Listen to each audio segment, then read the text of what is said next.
Buenas tardes. Para comenzar me presento, mi nombre es Aime Yesui Olivares Flores. Estamos en la última semana, la semana número 14 de esta materia de marco jurídico, en donde haré un resumen dando explicaciones y conclusiones acerca de los temas que hemos estudiado durante el curso. Mencionaré a grandes rasgos cada uno de los temas que a continuación indicaré.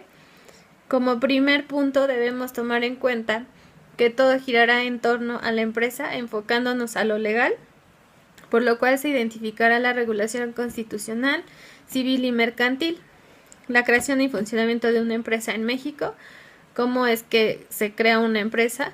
Existen diversos contratos que se utilizan en el manejo de la empresa, derecho intelectual dentro de la empresa, los derechos de propiedad industrial y los derechos de autor, que también son importantes dentro de la empresa, la Ley Federal de Competencia Económica, las obligaciones fiscales con las que debe cumplir la empresa en México, la inversión extranjera en México y sus disposiciones, y por último el derecho ambiental en México, que es un punto muy importante desde mi punto de vista a nivel mundial. Bueno, vamos a comenzar con la reglamentación de los contratos, que nace de la necesidad de buscar por un lado la autonomía de la voluntad y por el otro la equidad de las transacciones.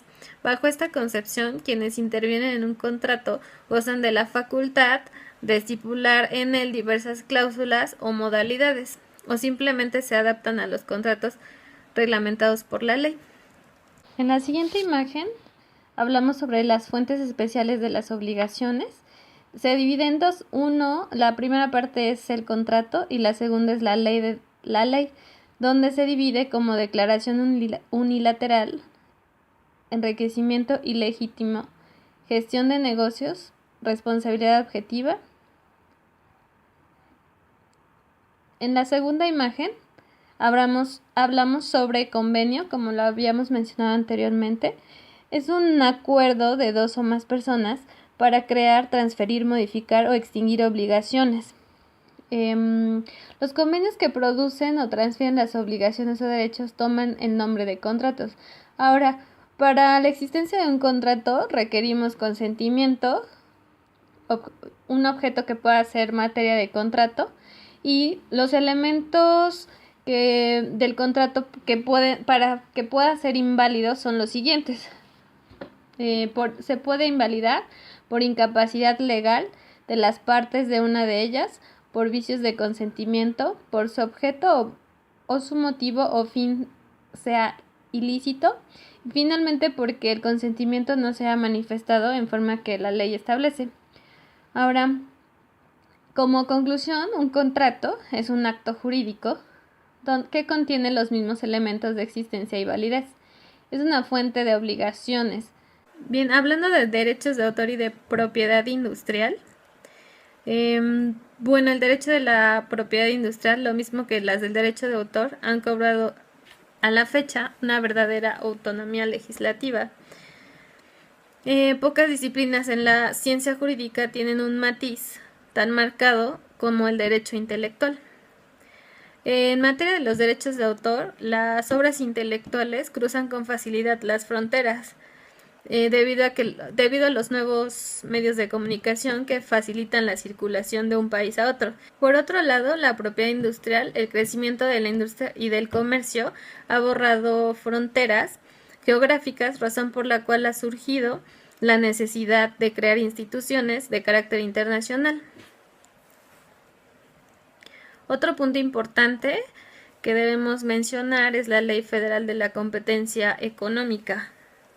Se han visto grandes casos de empresas grandes en las cuales se han aplicado multas máximas. Sin embargo, la fracción de la multa es menor a la cantidad de sus activos o de sus ingresos anuales, por lo cual se ha reducido la credibilidad de la competencia económica como instrumento de regulación.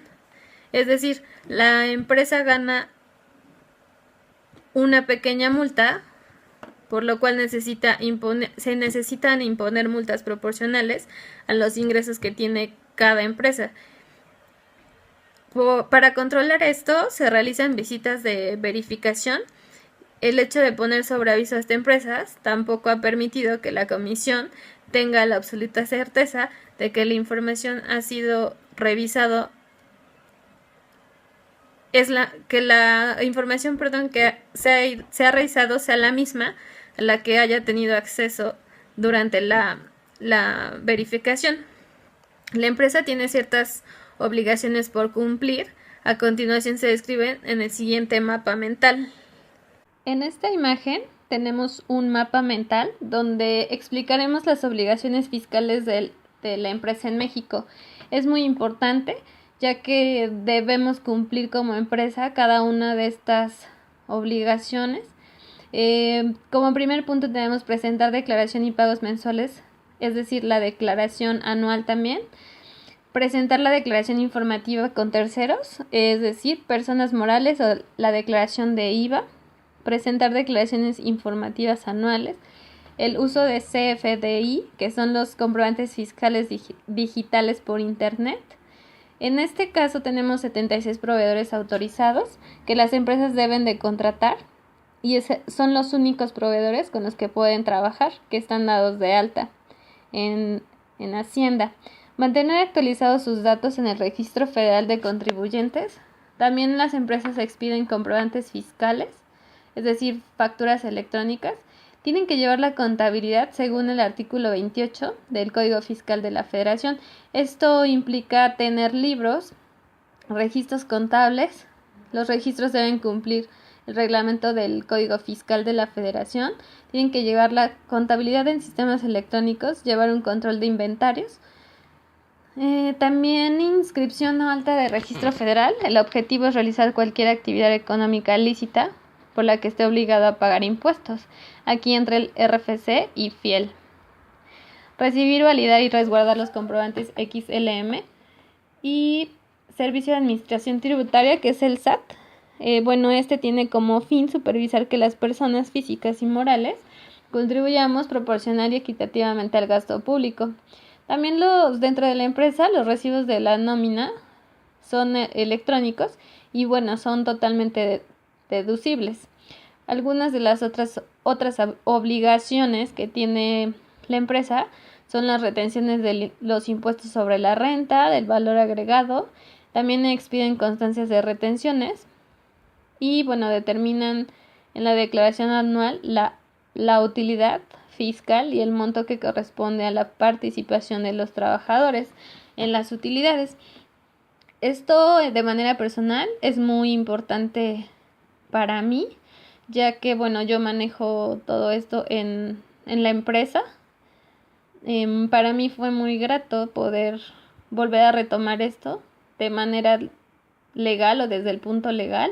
Había cosas que tenía noción y aprendí otras que me ayudaron de mucho. Otro de los temas que se estudiaron durante este curso es la inversión extranjera. En estos últimos años, la estructura financiera mexicana ha ido evolucionando e inclusive reconocido como uno de los pilares del sistema bancario latinoamericano. Cada vez México tiene mayor presencia en los mercados internacionales. El mercado financiero de divisas es el mercado base de todos los demás mercados financieros. Es por ello que las inversiones futuras que se realicen en México pueden ser beneficiosas y también pueden ascender la inversión extranjera.